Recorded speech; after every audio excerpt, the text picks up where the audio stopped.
ஆண்டவர் சிலுவையிலே பேசின இரண்டாவது வார்த்தை, இன்றைக்கு நீ என்னுடனே கூட பரதீசில் இருப்பாய் என்று மெய்யாகவே உனக்கு சொல்லுகிறேன்.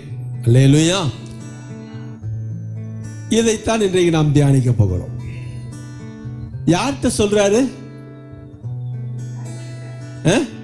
கல்வனிடம் சொல்லுகிறார்.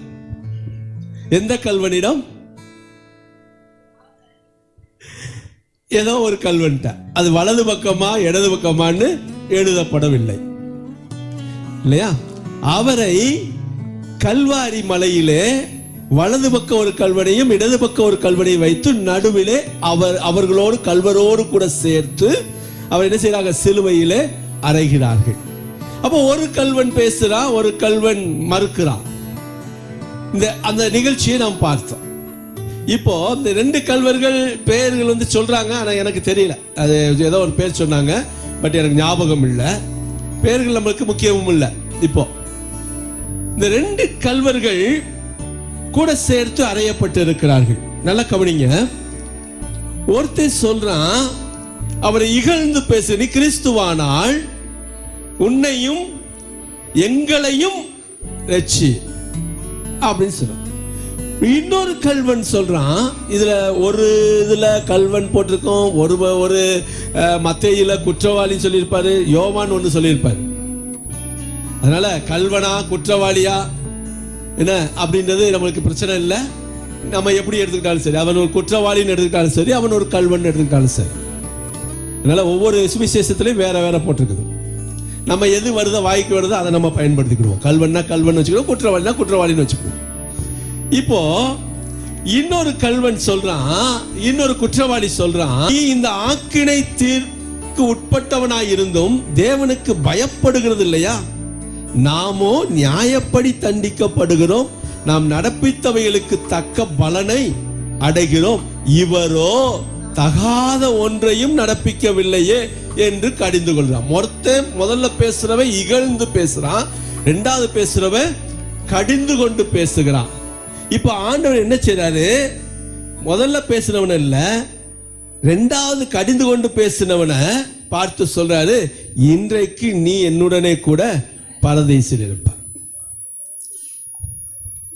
ஏன் இந்த இரண்டாவது கல்லனுக்கு மாத்திரம், இரண்டாவது குற்றவாளிக்கு மாத்திரம் அவர் பரதேசில் இருக்கக்கூடிய ஒரு பாக்கியத்தை, அவனுக்கு பரலோகத்துக்கு போகக்கூடிய ஒரு பாக்கியத்தை அந்த குற்றவாளிக்கு மாத்திரம் ஏன் கொடுக்கணும்?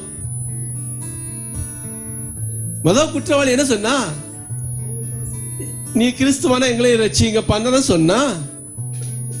ரட்சிக்க சொல்லி தானப்பா கேட்டான். ஆனா ரட்சியும் என்று சொல்லி இகழ்ந்தான்னு போட்டிருக்கு. ஏதோ ஒரு காரணம் இருக்கிறது. இவனுக்கு உடனே பரதீசிக்கு போவதற்குரிய ஒரு பாக்கியம், ஒரு கிருபை, ஒரு தயவு, ஒரு இரக்கம் ஆண்டவர் சொல்றாரு. சொன்னா இதுல சும்மா கொடுக்கிறவர்கள் ஒரு பரிசு தூக்கி ஆண்டவர் என்ன செஞ்சிட மாட்டாரு, சும்மா கொடுத்துட மாட்டாரு. கடைசி நேரத்தில் போகும்போது நீ வச்சுக்க அப்படின்ட்டு போறது இல்ல.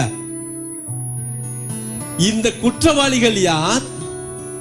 அவன் ஏன் இப்படி பேசுனாங்க ரெண்டு பேரும்? ஏன் ஆண்டவர் அவனுக்கு அந்த பாக்கியத்தை கொடுத்தார்? இதைத்தான் நாம் புரிந்து கொள்ள போகிறோம். அல்லேலூயா.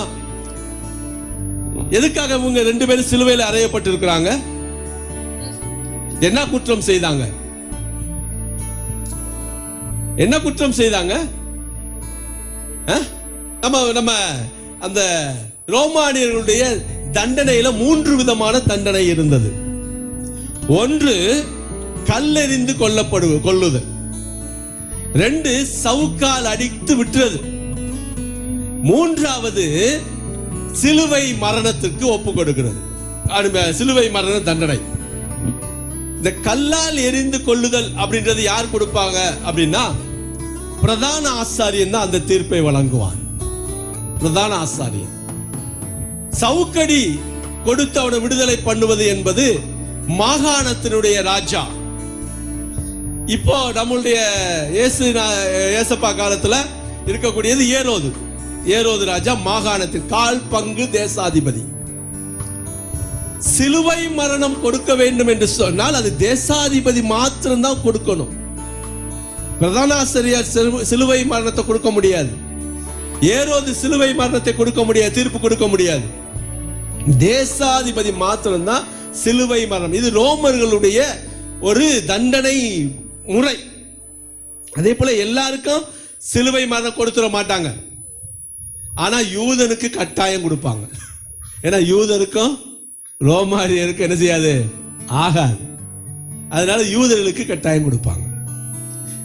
இப்போ பிரதான ஆசாரியன் என்ன செய்வான் அப்படின்னா, அவன் அந்த பிரதான ஆசாரியனுடைய அரண்மனை இருக்கும், ஒரு பங்களா, பெரிய பங்களா அவருக்கு. அவர் வீட்டுல ஒரு பாதாள சிறை ஒண்ணு உண்டு, பாதாள சிறை. அங்க போய் போட்டுருவாங்க.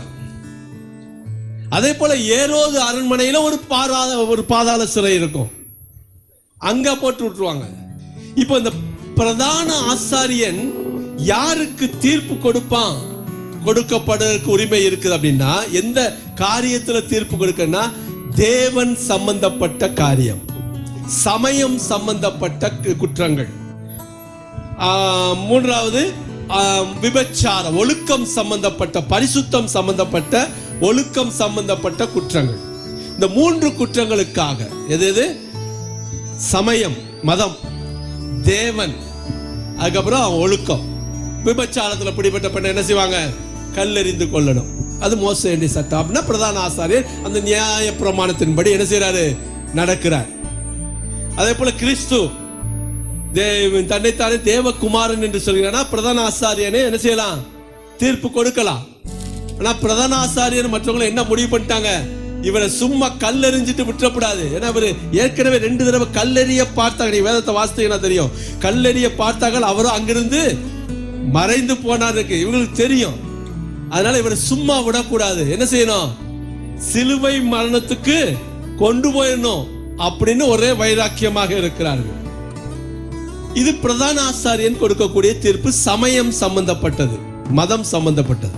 அதுல ஏரோது தலையிட மாட்டார், பிலாத்துவும் என்ன செய்ய மாட்டாரு, தேசாதிபதியும் தலையிட மாட்டார். இரண்டாவது ஏரோது காற்பங்கு தேசாதிபதி. ஏரோது, இங்க ஏரோது இருக்கிறார், அது பிரதான ஆசாரியன் காய்பா. இங்க ஏரோது, இந்த ஏரோது கிட்ட கொண்டு போறாங்க. ஏரோது என்னென்ன தண்டனைகள் செய்த தீர்ப்பு வழங்குவான்னு சொன்னா, யாரெல்லாம் பட்டணத்துக்குள்ளே யாரெல்லாம் கலகம் மூட்டுகிறார்களோ, யாரெல்லாம் கலவரம் வர்றதுக்கு காரணமா இருக்கிறாங்களோ, யாரெல்லாம் ஒரு கிளர்ச்சி பண்றாங்களோ, போராட்டம் நடத்துறாங்களோ, இவர்களுக்கு எல்லாம் தண்டனை கொடுக்கக்கூடிய அதிகாரம் ஏரோதுக்கு. அவர் என்ன செய்வாரு, அவருடைய அதிகாரத்தின்படி சவுக்கால் அடித்து என்ன செய்ய அனுப்பி விட்டுருவார். 40 அடிகள் சவுக்கால் அடிப்பாங்க. அதுல ஒரு சட்டம் இருக்குது, 40 அடிகள் அடிக்கின்ற பொழுது 40வது அடி அடிச்சு முடியும் போது அவன் செத்து போயிட்டான்னு வச்சுக்கோங்க, அடிச்சவனுக்கு தண்டனை, அடித்தவனுக்கு மரண தண்டனை. அதனால மேக்சிமம் என்ன பண்ணுவாங்க அப்படின்னா 39 அடிகளோட நிப்பாட்டிக்கிடுவாங்க. 39 செத்துட்டா ஒன்றும் பிரச்சனை கிடையாது. அதனால 30. அதனால அப்போ பவுல் எழுதுவார், ஒன்று குறைய 40 அடிகள் வாங்கின. அல்லேலூயா. அது 40 அடிகள் கொடுப்பாங்க, சவுக்கடி. அப்பதான் இயேசு எங்க கொண்டு வராங்க, ஏரோதுடைய அரண்மனைக்கு கொண்டு போய் 40 அடிகளுக்கு ஒன்று குறைய 39 அடிகள் வச்சுக்கோங்க, அடிக்கிறாங்க. அடிச்சுட்டு அவன், நீங்க வாசித்தீங்கன்னா தெரியும், மற்ற நாளை கம்பேர் பண்ணி வாசித்தீங்கன்னா அவர் மேலே ஒரு சிவப்பு சால்வையை போட்டு அனுப்பி விட்டுருவாங்க.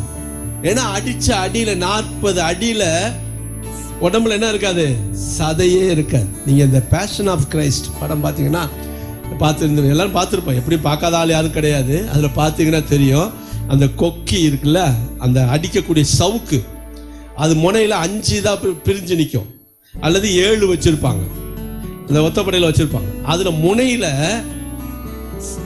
ஒரு குண்டு மாதிரி, முள்ளு முள்ளா இருக்கிற குண்டு மாதிரி தொங்க விட்டுருப்பாங்க. சில சமயம் அந்த எலும்பு இருக்குல்ல, எலும்பு ஊசி ஊசியா இருக்கும், இந்த எலும்பு, அந்த எலும்பு தொங்க விட்டுருப்பாங்க. சில நேரங்களில் கொக்கி மாதிரி தொங்க விட்டுருப்பாங்களாம். அதை வச்சுதான் போட்டு அடிச்சு எடுக்கிறது. ஒவ்வொரு முறையும் அடி விழுகும் போதும் கொஞ்சம் 1/2 கிலோ கறி வெளியே வந்துட்டே இருக்கும். யோசித்து பாரு. அதுக்கு அந்த படத்துல நீங்க பாத்தீங்கன்னா தெரியும், நல்லா காட்டியிருப்பாங்க. அந்த கொக்கியை அவர் அடிக்கிறதுக்கு முன்னாடி ஒரு பெஞ்சு மேல அடிப்பான். அடிச்சுட்டு எடுக்கும்போது அது டேபிளே தூக்கும். டேபிள் தூக்கிட்டு அந்த அந்த மரம் அப்படி பிஞ்சுக்கிட்டு வரும். அதை வச்சுட்டா சிரிச்சுக்கிட்டே அடிப்பான்.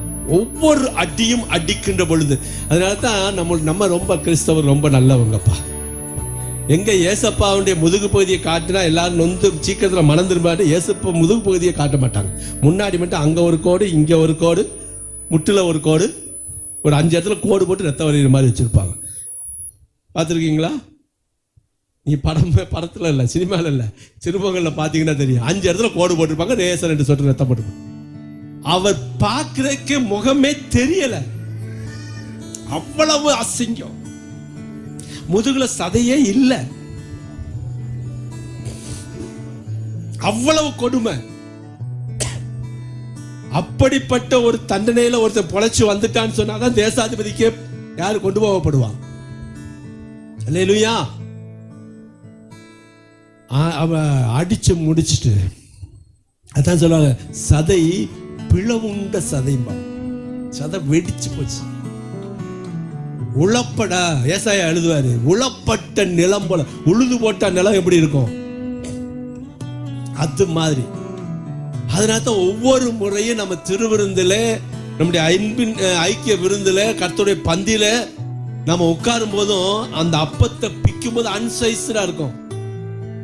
அதை பிக்கும் போதும் நம்ம ஆண்டவருடைய இயேசு கிறிஸ்துடைய சரீரம் எவ்வளவாய் பிக்கப்பட்டது அப்படின்ற வார்த்தையை நம்ம பயன்படுத்துறோம். சும்மா இல்லை,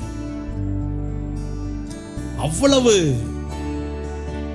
அதாவது அத்தனை அடியை வாங்கிட்டு அவர் பேச வந்தார்.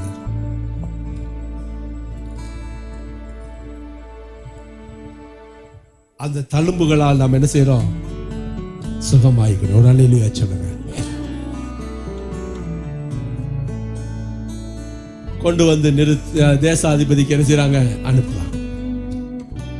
இவன் ஏன் இவ்வளவு சவுக்கடி கொடுத்தா தெரியுமா? ஏரோது என்ன காரணம் அப்படின்னா ஈகோ பிரச்சனை தான். ஏரோது கேட்பான், என்ன அற்புதங்கள்லாம் செய்யாமல, அதிசயம்லாம் செய்யாமல, எங்க எனக்கு ஒரு அற்புதத்தை செய்யி அப்படிமா. இவர் ஒண்ணுமே பதிலே பேச மாட்டார் ஏரோது கிட்ட. அவனை ஒரு பொருட்டாவே மதிக்க மாட்டார். அது அவர் கோபம் அவனுக்கு இருந்துகிட்டே இருந்திருக்கு. நான் கேட்டு நீ பதில் பேசல, அடிய போடுற. சில இதுல பிலாத்து அடிக்க சொல்லி சொன்னதா எழுதப்பட்டு இருக்கும். ஆனா கொடுக்கக்கூடிய அதிகாரம் யாருக்குள்ளது? ஏரோதுக்குள்ளது. 3வது தண்டனை ரோமானிய தேசாதிபதி. அவர் ரோமரா இருப்பாரு. இந்த ஏரோது ரோமானியன் கிடையாது. ரோமானியனா தான் இருக்கணும்ன்ற கட்டாயம் கிடையாது. காசு கொடுத்து வாங்கியிருப்பாங்க. இப்போ தேசாதிபதி பிலாத்து அவர் ஒரு ரோமானியர். அவருடைய தண்டனை என்னன்னு சொன்னா, தேசத்துக்கு எதிராக யார் கலகம் பண்ணினாலும், என்ன கலகம்? தேசத்துக்கு எதிராக ஆட்சியை பிடிக்கிறதுக்கு யாரெல்லாம் எந்திரிச்சு வர்றானோ, யாரெல்லாம் நான் ராஜான்னு சொல்றானோ, அவருக்கெல்லாம் தேச துரோகின்னு பட்டம். Anti Indian. அவங்க தேசத்தை பிடிப்பதற்கு, ராஜாவுடைய அந்தஸ்தை பிடிப்பதற்கு யாரெல்லாம் எடுக்கிறாங்களோ, தேசத்துல கலவரம் யாரெல்லாம் உண்டு பண்றாங்களோ அவங்களுக்கு தண்டனை கொடுக்கிறவர் தான் பிலாத்து. அவர் தேசாதிபதி. அப்போ இவர் அது வரைக்கும் எப்படியாவது வெளியே அவரை விடுதலை பண்ணிடலாம். நீங்க 4 தான் வீட்டில் போய் வாசித்து பாருங்க. எப்படியாவது விடுதலை பண்ணிடலாம் நினைச்சிட்டே இருப்பாரு. ஒரு வார்த்தையை டக்குன்னு போடுவாங்க, எங்களுக்கு ராஜா யார் மட்டும்தான்? சீசர்.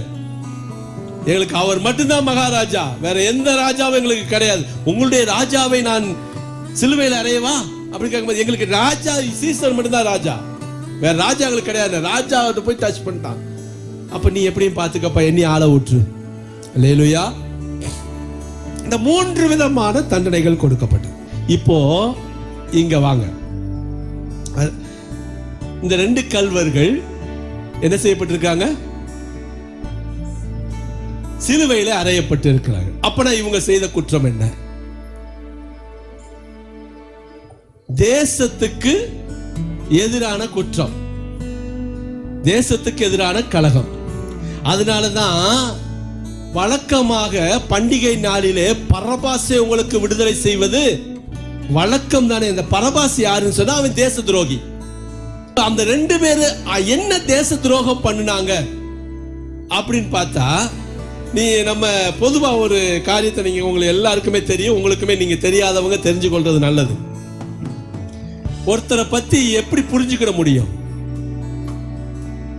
ஒரு ஆளை பத்தி புரிஞ்சுக்கணும்னா எப்படி? அமைதியா இருக்கிறவனை பத்தி புரிஞ்சுக்கிடவே முடியாது. அவன் யாரு எவன் அமைதியா இருக்கிறவனை பத்தி புரிஞ்சுக்கிட முடியுமா? சொல்லுங்க. பேசுவான் பாருங்க, லோட லோட லோட பேசுறத வச்சு அந்த அவன் பேச்சு உன்னை யார் என்று காட்டுகிறது. மத்தேயுல வரும், மத்தேயு 26:73. சற்று நேரத்துக்கு பின்பு அங்கே நின்றவர்கள் பேதுருவிடத்தில் வந்து, மெய்யாகவே நீயும் அவர்களில் ஒருவன், உன் பேச்சு உன்னை வெளிப்படுத்துகிறது என்றார்கள். பேச்சு உன்னை, உங்களுக்கு அதான் சொல்றேன், மௌனமா இருந்தால் மூடனும் ஞானவான் எனப்படுவான், பேசாதிருந்தால் மூடனும் ஞானவான் எனப்படுவான். அதனால நிறைய பேசியே காரியத்தை என்ன செஞ்சிடக்கூடாது, கெடுத்துக்கூடாது. எவ்வளவுக்கு அதிகமா நாம பேசாம இருக்கிறோமோ அவ்வளவுக்கு அதிகமா நம்ம ஞானவான்கள். இப்போ இத நம்ம இந்த கல்லர்களுக்கு கொண்டு வருவோம். அந்த குற்றவாளிகள் என்ன சொல்றாங்க? அந்த முதல் குற்றவாளி என்ன சொல்றான்? நீ கிறிஸ்துவானால் உன்னையும் எங்களையும் ரட்சியுங்க. முதல்ல ஒரு வார்த்தையை பாருங்க, உன்னையும் எங்களையும் ரட்சியுங்க. அப்ப எங்களையும் சொன்னா அந்த பக்கம் இருக்கிறவனும் இந்த பக்கம் இருக்கிறவனும் 2 பேரும் நண்பர்கள். என்னை ரட்சி அப்படி இவன் கேட்டிருக்கலாம், அவனையும் கூட சேர்த்து கேட்கிற, 2 பேரும் சேர்ந்து செய்த குற்றம். சரியா? அடுத்து 2வது, உன்னையும் எங்களையும் என்ன செய்யணுமா? ரட்சிக்கணும். அப்ப நடுவுல இருக்கிறவர் எல்லோரையும் ரட்சிக்கிறவர் அப்படின்றது 2 பேருக்கு என்ன செய்யுது தெரியும். ஒண்ணு. இன்னொரு காரியம், நீ கிறிஸ்துவானால், இப்ப கிறிஸ்து வந்து எல்லோரையும் ரட்சிப்பார். இதான பிரச்சனை. பிரதான ஆசாரியனுக்கு அதான் பிரச்சனை, சங்கத்துக்கும் அதான் பிரச்சனை, பிலாத்துக்கும் இதான் பிரச்சனை. கிறிஸ்து இப்படித்தான் ஒரு காலத்துல, முன்னொரு காலத்துல இந்த யூதாஸ் என்பவன் எழும்பி தன்னை சுற்றி 400 பேரை சேர்த்துக் கொண்டு ஒரு கலகத்தில் ஈடுபட்டான், அவன் இல்லாமல் போனான் அப்படின்னு கமாலியல் சொல்லுவார். இப்படி கிறிஸ்து என்று சொல்லிக்கொண்டு நான் தான் இந்த தேசத்தை என்ன செய்ய போறேன், இந்த தேசத்தை மாற்ற போகிறேன், தேசத்தை பிடிக்க போறேன், தேசத்துல நாங்க பெரிய மாற்றங்களை கொண்டு வர போறோம் சொல்லி அநேகர் எழும்பினார்கள். அப்படி எழும்பு போராட்டம் செய்தவர்களை எல்லாம் தூக்கி இந்த மாதிரி என்ன செய்யுது, தேசாதிபதி கொலை குற்றவாளி என்று சொல்லி மரண தண்டனைக்கு ஒப்புவித்தார்கள். இதே வார்த்தையை தான் இப்ப அவன் சொல்ற, நீ கிறிஸ்துவானால். அப்ப இவங்க 2 பேரும் என்ன தப்பு பண்ணி வந்திருக்காங்க, என்ன குற்றம் செய்து வந்திருக்காங்க? தங்களை கிறிஸ்து என்று சொல்லி ஒரு பெரிய போராட்டம் நடத்தி தேசத்திற்கு எதிராக போராடி இருக்கிறார்கள். அதனால இவர்களுக்கு ரோமானிய தண்டனையான மிகப்பெரிய கடைசி பெரிய தண்டனையான சிலுவையில் அறையப்படுகின்ற தண்டனை என்ன செய்யப்படுது, கொடுக்கப்பட்டு இருக்கிறது. நீ கிறிஸ்துவானார். இவன் அப்படி பண்ணிட்டு வந்ததுனால இயேசுவை பார்த்து என்ன கேட்கிறான், நீ கிறிஸ்துவானார் உன்னையும் எங்களையும் ரட்சி. அல்லேலூயா. நான் செஞ்சா தானே நான் அடுத்தவனை கேட்பேன். அதே போலதான் தான் செஞ்ச தப்புதான் இவரும் செஞ்சுட்டு வந்திருக்காரு. நாங்க தான் அப்படிலாம் பண்ணி ட்ரை பண்ணி பார்த்தோம்ப்பா, முடியல, நீயாவது என்ன செய்ய, எங்களை ரட்சி பார்ப்போம் என்று இகழ்ந்தான்.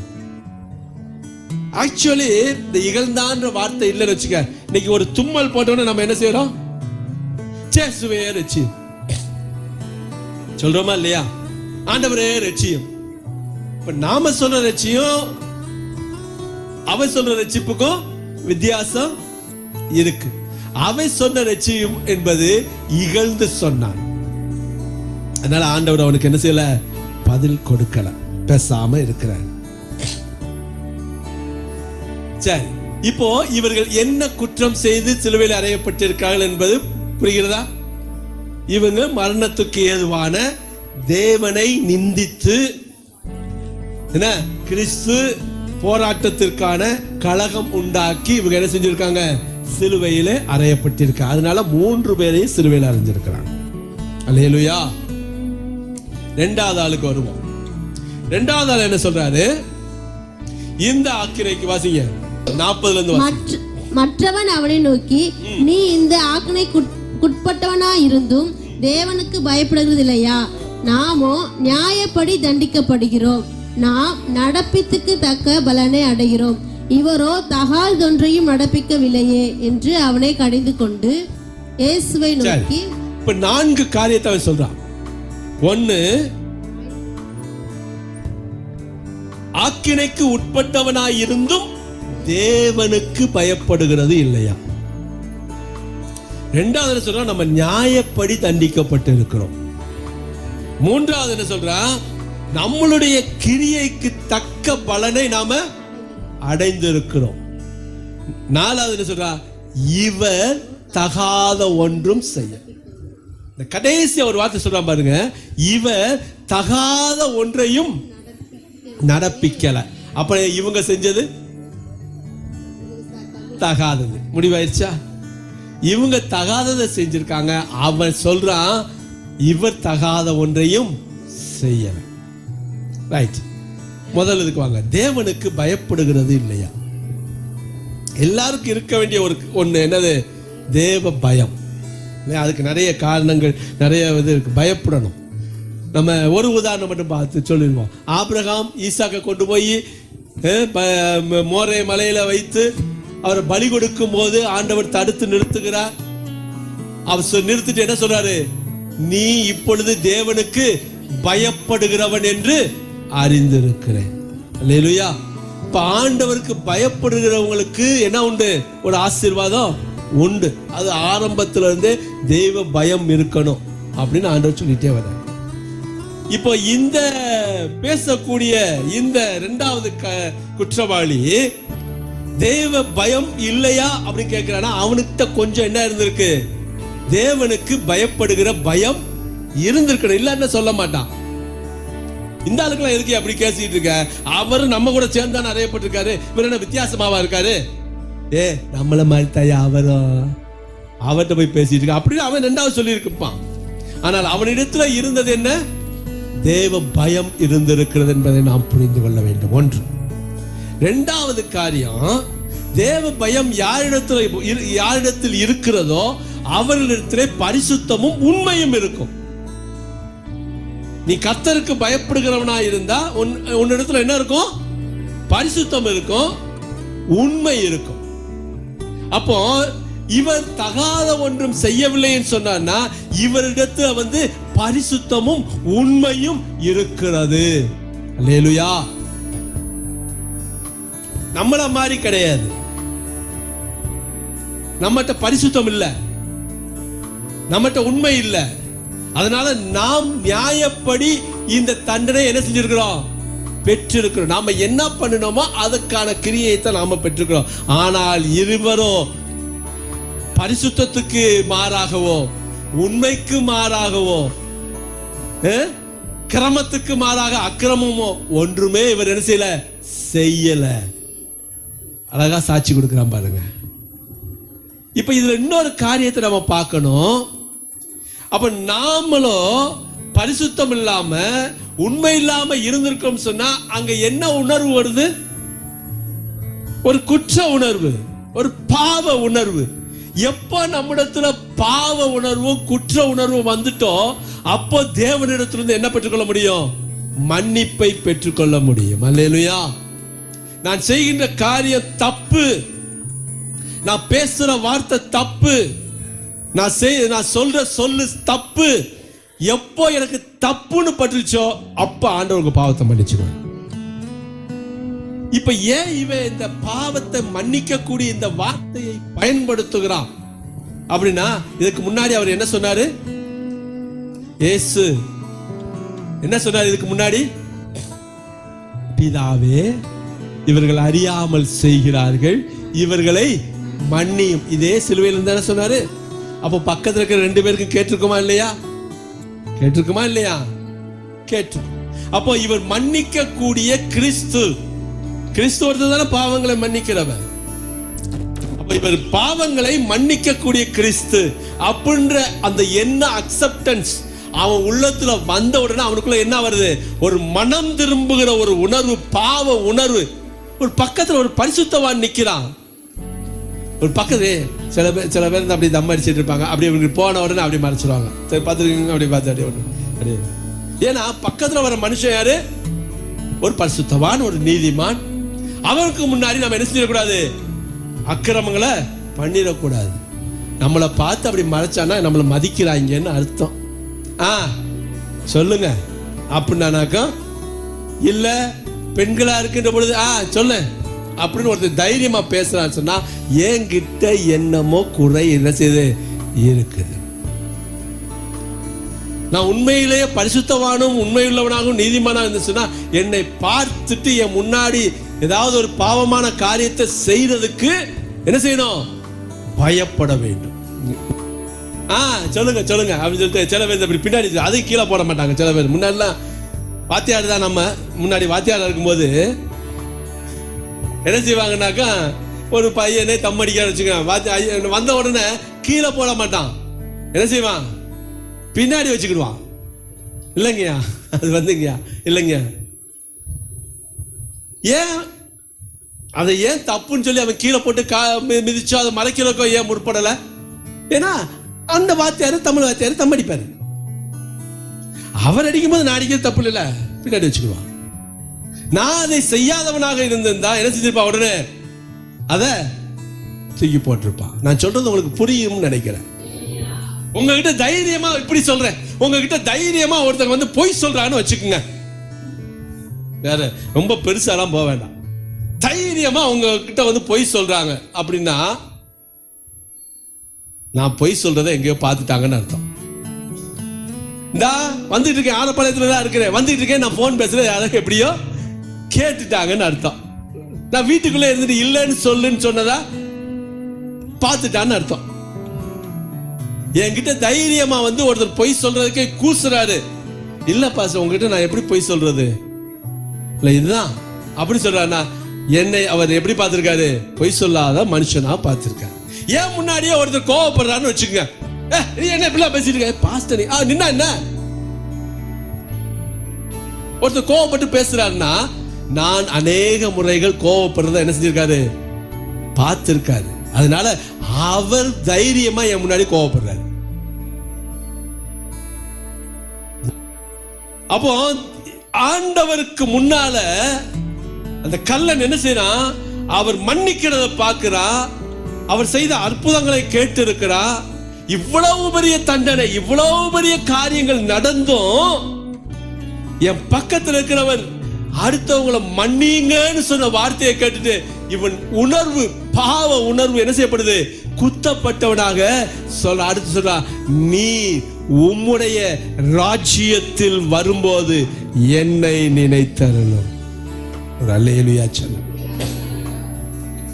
இப்ப எவ்வளவு தூரத்திற்கு அவன் ஏற்றுக்கொண்டிருந்தான் சொன்னா, முதல்ல என்ன செய்யறான்? அவனை கடிந்து கொள்ளுகிறான். நம்ம தாண்டா நியாயப்படி என்ன செய்ய தண்டிக்கப்படணும்னு சொல்லி அவனை கண்டிக்கிறான். ரெண்டாவது என்ன சொல்றான்? அவனுக்குள்ளே ஒரு குற்ற உணர்வு வருது. நாம தான் தப்பு பண்ணி இருக்கிறோம், அவர் தகாத ஒன்றும் செய்யல. மூன்றாவது சொல்றான், நீர் உம்முடைய ராஜ்யத்தில் வரும்போது. எவ்வளவு பெரிய வார்த்தை பாருங்க. கடைசி மரண தருவாயில இருக்கிறாங்க.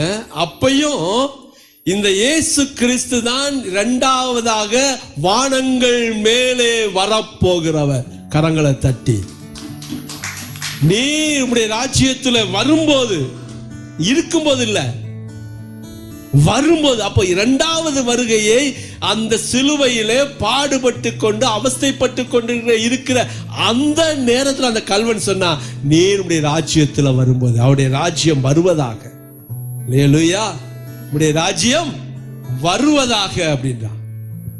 அப்போ மூன்றாவது காரியத்தை கர்த்தர் அவன்கிட்ட பார்க்கிறாரு. ராஜ்யத்தை குறித்த வார்த்தை என்ன சொல்ற? அவன் வாயிலிருந்து வருது, நான் தான் கிறிஸ்து மேகங்கள் மேல். இதே வார்த்தையை சொன்னதுக்கு தான் பிரதான ஆசாரியனுக்கு அம்புட்டு கோவம் வந்துச்சு. இவன் சிலுவை மரணத்திற்கு தண்டனைக்கு உரியவன். என்ன சொல்றீங்க எல்லாரும்? ஆமா ஆமா ஆமா ஆமா அப்படின்னாங்க. அதே வார்த்தை அடிக்கிறான். அல்லேலூயா. நீ மேகங்கள் மேலே என்ன செய்கின்ற பொழுது, வருகின்ற பொழுது என்னை நினைத்தருளும். அப்போ அவர் இப்ப மரிக்கிறார், அவர் மீண்டும் வருகிறவராக இருக்கிற கிறிஸ்து இவர்தான் மீண்டும் வருகிறார் என்று சொல்லி அவன் சிலுவையிலே அறிக்கையிடுகிறான். அல்லேலூயா. ஆண்டவர் பார்த்தாரு, இன்றைக்கு நீ என்னோடு கூட பரதேசிப்பா. கிஃப்ட் தூக்கி கொடுத்தாரு, கரங்களை தட்டி. உங்களுக்கு ஒரு காரியம் புரியுதா? ஒரு சும்மா சாதாரண சிலுவையில் பேசுன இரண்டாவது வார்த்தை, இன்றைக்கு என்னோடு கூட பரதேசில் இருப்பாய் சொல்லிட்டு போல அவர் ஒரு வார்த்தையை, ஒரு பெரிய கிஃப்ட் கொடுக்கிறாரு, பரலோக பரிசு கொடுக்கிறாரு. அம்புட்டு 12 அப்போஸ்தலர்களும் கூடவே வந்தாங்க, 70 சீஷர்கள் இருந்தாங்க, அநேக ஸ்திரீகள் இருந்தாங்க. யாருக்குமே இந்த வார்த்தை அவர் என்ன செய்யல, சொல்லல. இன்னைக்கு என்னோட கூட நீங்க எப்படி எங்க இருப்பீங்க, பரதீசுல இருப்பீங்க, யாருக்கும் சொல்லல. ஒரு சிலுவையில அறையப்பட்டு கொலை குற்றம் சாத்தப்பட்டு மரண தண்டனைக்கு பாத்திரமாக இருக்கக்கூடிய ஒரு கொலை குற்றவாளிட்டு சொல்றாரு, இன்றைக்கு நீ என்னோடு கூட பரதீசில் இருப்பாய். அல்லேலூயா. அப்ப தேவன் ஆண்டவர் ஒரு கிஃப்ட், ஒரு பாக்கியம், ஒரு நன்மை, ஒரு காரியத்தை, பரலோகத்தை கொடுக்கிறாரு, ஒரு பரதீசை கொடுக்கிறாரு. அப்படி சொன்னா சும்மா தூக்கி கொடுத்துட்டு போறவர் இல்ல. ஏதோ பக்கத்துல இருக்கிறப்ப சொல்லுவாங்க, சரி என்ன செய்யறது, பக்கத்துல உட்கார்ந்து இருக்காரு, அவருக்கு 2 கொடு, இந்த இவனுக்கு 2 கொடு, வந்தவனுக்குலாம் 2 கொடுத்து விடு. சும்மா கொடுக்க மாட்டாரு ஆண்டவர். அவன் சொன்னா, நம்முடைய கிரியைக்கு தக்க பலனை நாம் அடைகிறோம் எப்ப சொன்னானோ அப்ப அவனுடைய கிரியைக்கு தக்க பலனை கொடுத்தார். அல்லேலூயா. ஆமென். இன்னைக்கு அநேகருக்கு ஒரு ஆசை என்னன்னா, கவலை வேண்டாம்பியா, கடைசி நேரத்தில் அந்த நல்ல கல்லணை போல, இப்பதான் நல்ல கல்லனா மாறிடுறாரு அவரு. நல்ல கல்லணை கடைசி நேரத்தில், ஆண்டவரே என்னை ரட்சிக்கப்பா, தெரியாம பண்ணிட்டேப்பா. ஒருவேளை நமக்கு ஒரு 6 மணி நேரம் இருந்துச்சுன்னு வச்சுக்கோங்க, சாகிறதுக்கு முன்னாடி. எப்படி நேரம்? ஏன் 6 மணி நேரம்? ஏன் 6 மணி நேரம்? என்ன பாஸ்டா, சும்மா ஒரு பேச்சுக்கு சொல்றேன். 6 மணி நேரம்? எத்தனை 6 மணி நேரங்கள் சிலுவையில் தொங்கி இருக்கிறாரு. 6 hours சிலுவையில் தொங்கி இருக்கிறாரு. வானத்துக்கும் பூமிக்கும் கீழே 6 மணி நேரங்கள் தொங்கி இருக்காரு. ஒருவேளை நம்மளுடைய வாழ்க்கையில் அந்த கடைசி கட்டத்துல ஒரு 6 மணி நேரம் இழுத்துக்கோ பச்சுக்கோ இருந்துச்சுன்னா, ஆண்டவரே ஏப்பா ஏசப்பா இப்ப நான் மனம் திரும்பிட்டேன், எனக்கு பரலோகத்தை கொடுத்துருங்கன்னு சொல்லி கேட்கறதுக்கு வாய்ப்பு கொடுக்கும். அது அந்த இழுத்துக்கிட்டு படுத்துக்கிட்டு இருக்கும்போது தான் நம்ம கேட்கணுமா? அந்த கடைசி 6 மணி நேரத்துல தான் நம்ம கேட்கணுமா? ஆண்டவரே நியாயப்படி நான் செஞ்சதெல்லாம் தப்பு, நீங்க தான் உண்மையான கிறிஸ்து அப்படின்னு அந்த இழுத்துக்கோ பறிச்சுக்கோ மூச்சு வாங்க. அங்க வார்த்தை வருமானு தெரியல, அது 2வது விஷயம். இப்போ வாழ்கின்ற போது நமக்கு ஏகப்பட்ட மணி நேரங்களை கர்த்தர் கொடுத்திருக்கிறார். இப்போ இருக்கிற வாழ்க்கையில எத்தனை மணி நேரம் நம்ம தைரியமா காலண்டர்லாம் வாங்கி வச்சிருக்கிறோம். ஆமா, கர்த்தருடைய வருகை தாமதிக்குமானால் கடைசி நேரத்துல நான் என்ன செஞ்சுக்கிறேன், ஒரு மனம் திரும்புதலுக்குள்ளாக வந்து பாவ உணர்வு பெற்று, ஆண்டவரே என்னை மன்னியுங்க, நாங்க தெரியாததான் செஞ்சுக்கோம், நீரோ தகாத ஒன்றும் செய்யவில்லைன்னு சொல்லி ஆண்டவரை பார்த்து கேட்டு, உடனே ஆண்டவர் பரவாயில்ல இந்த கடைசி நேரத்திலேயாவது நீ மனம் திரும்பினியே, இன்றைக்கு என்னோடு கூட நீ பரதேசில் இருப்பான்னு சொல்லுவான்னு நினைக்கிறீங்களா? நம்ம இப்போ நமக்கு கொடுத்திருக்கிறாரு. இங்க என்ன போட்டிருக்குது? பரதீசுன்னு போட்டிருக்குது.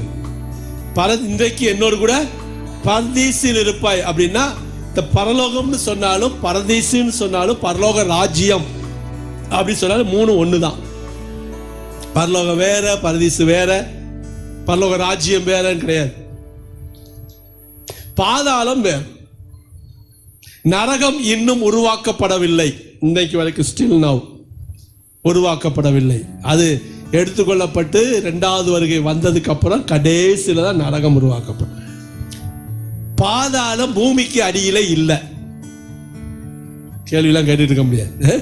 பாதாளம் பூமிக்கு அடியிலே இல்லை, பரலோகத்திற்கு பக்கத்துல பாதாளம் இருக்கிறது. எலியா பரலோகத்துக்கு எடுத்துக்கொள்ளப்பட்டான்னு சொல்லப்பட்டிருக்கு. சரியா? அதே போல மரித்தவர்கள், நீதிமான்களா மரித்தவர்களும் பரலோகத்துக்கு போயிருக்கிறாங்க. பரலோகத்திற்கு போனவங்கள்ல பிதாவை கண்டவர்கள் ஒருவரும் கிடையாது. ஸ்டில் நவ், இன்றைக்கு வரைக்கும் பிதாவை கண்டவர்கள் கிடையாது. இயேசுவை பார்க்கிறோம், இயேசுவை பார்க்கலாம், ஆனா பிதாவை ஒருவனும் ஒரு காலம் கண்டது இல்லை. அப்ப பிதா எங்க இருக்க? பரலோகத்தில் இருக்கிறான்னு சொன்னா பிதாவை பார்த்திருக்கலாம்ல. நான் கேட்கிற கேள்வி புரியுதா? பிதா பரலோகத்தில் இருக்கான்னு சொன்னா பிதாவை பார்க்காம இருப்பாங்களா? இல்ல. ஏன்னா பிதா இருக்கின்ற இடம் பரலோகம் இல்ல, உன்னத ஸ்தலம், மோஸ்ட் ஹை. அதுக்கும் மேலாக இருக்கின்ற இடத்தை தான் உன்னத ஸ்தலம், உன்னதமானவர் இருக்கிற ஸ்தலம் சொல்லுவாங்க. அங்கதான் பிதா இருக்கிறாரு. ஒருவனும் அந்த இடத்துக்கு போகல, பிதாவை பார்க்கவில்லை. இப்போ உன்னத ஸ்தலத்துல பிதா இருக்கிறார், பரலோகத்துல மரித்த பரிசுத்தவான்கள் இருக்கிறாங்க, பாதாளத்துல இயேசுவை ஏற்றுக்கொள்ளாத ரட்சிக்கப்படாத இவங்க பாதாளத்துல இருக்கிறாங்க. இது ஸ்டில் இன்றைக்கு வரைக்கும் நடக்குது. இந்த கிறிஸ்தவ கத்தோலிக்க கிறிஸ்தவர்கள் மத்தியில நம்ம அதிகமாக தெரியாது உங்களுக்கு, இருக்கிற ஒரு சிலருக்காக சொல்றேன். கத்தோலிக்க கிறிஸ்தவர்கள் மத்தியில அல்லது சிஎஸ்ஐ மத்தியில இருக்கக்கூடியவங்க இந்த உத்தரிக்கிற ஸ்தலம்னு ஒன்று வச்சிருப்பாங்க. அதாவது மரித்தவங்க போய் உத்தரிக்கிற ஸ்தலம் சொல்லி ஒரு இடத்துல இருப்பாங்க. இதுல இந்து அது என்னது புத்தகங்கள்லையும் அவங்களையும் சொல்லப்பட்டிருக்கோம். அது என்ன, திரிசங்கு சொர்க்கம் சொல்லுவாங்க. உத்தரிக்கிற ஸ்தலம், அதுல இருக்கிறாங்க, மரித்தவர்கள் இருக்கிறாங்க. அவங்க அவங்களுக்காக நம்ம ஜெபம் பண்ணோம்னா அந்த உத்தரிக்கிற ஸ்தலத்துல இருக்கிறவங்க பரலோகத்துக்கு போயிடுவாங்க அப்படின்னு சொல்லி ஒரு கொள்கை உண்டு. ஒரு கொள்கை நான் சொல்லக்கூடாது, ஏன்னா அப்படி ஒண்ணு இருந்தது. அதுதான் பாதாளம். அங்கதான் இருந்தாங்க. அவங்க எல்லாம் ரட்சகர் இல்லையேன்னு கவலைப்பட்டு இருந்தாங்க. இயேசு போய் அவங்கள கூட என்ன செஞ்சிட்டாரு? மேல கொண்டு போயிட்டாரு. இப்போ உத்தரிக்க ஸ்தலம் கிடையாது. மரித்தவங்க இப்போ மரித்தவங்களுக்காக ஜெபம் பண்ணுனா, மரித்தவங்களுக்காக நம்ம ஏதாவது தான தர்மம் பண்ணா, மரித்தவங்களுக்காக சாப்பாடு போட்டா, மரித்தவங்களுக்காக மெழுதிரி கொளுத்தி வச்சா மரித்தவர்கள் பரலோகம் போக போறது இல்லை. இப்போ ஒரே காரியம்தான், செத்தா நல்லவனா செத்தா பரலோகம், கெட்டவனா செத்தா பாதாளம். இந்த பாதாளத்துல போனதுக்கு அப்புறம் அவன் பாதாளத்துல தான் இருப்பான். எப்போ உலகம் முடியுதோ அப்பதான் அவன் நரகத்துக்கு போவான். ரெண்டாவது மரணம் அவனுக்கு, நரகத்துக்கு போவான். அதனால பாதாளத்துக்கு போயாச்சு அப்படின்னாலே முடிஞ்சு சோழி. ஒரு சின்ன சான்ஸ் கிடைக்காதா மேல போறதுக்கு? ஏதாவது பார்த்து இந்த நல்ல கல்லனுக்கு செஞ்ச மாதிரி நம்மளுக்கு ஏதாவது ஒரு வாய்ப்பு கிடையாதா? அப்படிலாம் எதிர்பார்க்க முடியாது.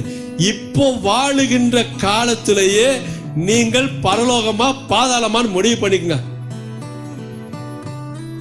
இப்போ மரித்த, இன்றைக்கு நீ மரித்த எங்க போவ? இதான் கேள்வி. இன்றைக்கு நீ மரித்த, ஆண்டவரே என்னை ரட்சிங்க அப்படிலாம் கேட்க போறது கிடையாது. ஆண்டவர் வந்து நான் ரட்சிக்க போறேன். இன்னைக்கு மரிப்பதற்கு முன்னால வரைக்கும் நமக்கு நேரம் இருக்கிறது. ஆண்டவரே என்னுடைய பாவங்களை மன்னியுங்க, என்னுடைய பாவங்களை மன்னியுங்க, நான் செஞ்சது தப்பு, நியாயப்படி நான் தண்டிக்கப்பட வேண்டியவன், நீங்க தண்டிக்கப்பட்டீங்க, என்னை மன்னியுங்க, என்னை ரட்சியுங்க. இப்போ கேட்கிறவங்களுக்கு ஆண்டவர் உடனே ரட்சிக்கிறவராக மன்னிக்கிறவராக இருக்கிறார். உங்களுக்கு பரலோகம் உறுதி. இன்றைக்கே அவர் சொல்லுவார், இன்றைக்கு என்னோட கூட நீ பரதேசத்துல இருப்பார். பார்த்துக்கலாம். உற்றுப்பா, வேண்டாம்ப்பா, இந்த கெட்ட பழக்கம் வேண்டாம், உற்று, இது நல்லது இல்லை, உற்று, ஆண்டவர் வரும்போது பார்த்துக்கலாம். ஏன்னா அன்னையிலேருந்து 2000 வருஷமா எத்தனை சொல்லிட்டு இருக்கீங்க, ஏசப்பா வரப்போறாரு, ஏசப்பா வரப்போறாரு, ஏசப்பா வரப்போறாரு, ஏதோ சீக்கிரம் மாதிரி அன்னையிலேருந்து தான் சொல்லிட்டு இருக்கீங்க. இன்னும் வரல இல்லை, வரும்போது பார்த்துக்கலாம். யார் அவருடைய வருகை தாமதிக்குமானால் நீங்கள் சொல்றது சார். ஆனால் இன்றைக்கு இல்லையா, நான் கர்த்தரிடத்தில் ஒப்பு கொடுக்கணும். எனக்காக மரித்தார், எனக்காக உயிர்த்தார், எனக்காக இன்றைக்கு என்ன செஞ்சுட்டு இருக்காரு, வாழ்ந்து கொண்டு. இந்த சான்ஸ் போச்சுன்னா வேற சான்ஸ் கிடையாது. இந்த வாழ்க்கை முடிஞ்சா வேற வாழ்க்கை கிடையாது. இது டிசைடிங், முடிவு செய்யப்படுகின்ற வாழ்க்கை. பாதாளமா பரலோகமா முடிவு பண்ணுங்க. இன்றைக்கு நீ மனம் திரும்பினா உனக்கு பரலோக நிச்சயம். ஆனா பாதாளத்துக்கு போயிட்டோம்னா ஜென்மத்துக்கும் கிடையாது, வாய்ப்பு கிடையாது. ஒரு நல்ல கல்லணை போல, இந்த வலது பக்க கல்லணை போல ஒரு ஆண்டவர்கிட்ட மன்னிப்பை கேட்டு எப்படியாவது நான் கடைசி நேரத்தில் வந்துடுவேன் பாஸ்டர், நீங்க வேணா பார்த்துட்டே இருங்க, கடைசி நானும் உங்க கூட வந்துடுவேன் அப்படிலாம் சொல்ல முடியாது. நீ ரட்சிக்கப்படலன்னு சொன்னா, மனம் திரும்பலன்னு சொன்னா, உன்னுடைய பாவ பழக்க வழக்கங்களை விடலன்னு சொன்னா, ஃபைனல் 40 நாட்கள் நீங்க வேதத்துல வாசித்து பாத்தீங்கன்னா தெரியும். அவர் உயிர்த்து எழுந்த பின்னாடி 40 நாட்கள் என்ன செஞ்சாரு? சுற்றி கொண்டே இருந்தார். உன்னத ஸ்தலத்துக்கு போகல, அவரு பரலோகத்துக்கு பாதாளத்துக்கு இறங்குறாரு. நல்ல கல்லன்னு நாம சொல்றோம் இல்லையா, அவன் எங்க இருந்தான்? அவனும் மரித்த உடனே பாதாளத்துக்கு தான் போயிருந்தான். ஆனா இவரும் மரித்தாரு. அவன் போய் இறங்குற அதே நேரத்துல இவரும் போய் இறங்குறாரு பாதாளத்துல. அதான் இன்றைக்கு என்னோடு கூட பரதேசில் இருப்பாயின்றதுக்கு அர்த்தம். அதனால அவன் தப்பு பண்ணின உடனே மன்னிச்சு நேரா பரலோகத்துக்கு போயிடல, இவர் பாதாளத்துக்கு இறங்கி அவனையும் கூட்டிக்கிட்டு பரலோகத்துக்கு போனார். மனம் திரும்புதல் ரொம்ப அவசியம். அதனால இன்றைக்கு நமக்கு ஒரு வாய்ப்பு கொடுக்கிறாரு. நான் மனம் திரும்பி, அவர் சும்மா சொல்லல, இன்றைக்கு என்னோடு கூட பரதேசத்தில் இருப்பார். மனம் திரும்பி என்னுடைய பாவத்தை அறிக்கை செய்து, அவர் தகாத ஒன்றும் செய்யல, அவர் பரிசுத்தர் பரிசுத்தர் பரிசுத்தர், ஒரு உண்மையும் உத்தமமானவர், நான் தண்டிக்கப்பட வேண்டிய என்னுடைய கிரியைக்கு தக்க பலன். நான் எப்பொழுது நான் ஆண்டவர்கிட்ட அறிக்கை செய்யறேனோ, எப்பொழுது நான் ஆண்டவர்கிட்ட ஒப்பு கொடுக்கிறேனோ, அப்பொழுது ஆண்டவர் சொல்றாரு, இன்றைக்கு நீ பரதேசத்தில் இருப்பாய், இன்றைக்கு நீ என்னோடு கூட இருப்பாய். எத்தனை பேர் நீங்க ஆண்டவர் அப்படி ஒப்பு கொடுக்கிறதுக்கு நான் தயாரா இருக்கிறேன், நான் ஆண்டவர்கிட்ட ஒப்பு கொடுக்கிறேன், இன்றைக்கு என்னுடைய அக்கிரமங்கள் பாவ வாழ்க்கை எல்லாத்தையும் விட்டுட்டு ஆண்டவர்கிட்ட இன்றைக்கு ஒரு மனம் திரும்புதல் ஆண்டவர் எனக்கு கட்டளை இடுவாராக அப்படி சொல்றவங்க எழும்பி நில்லுங்க.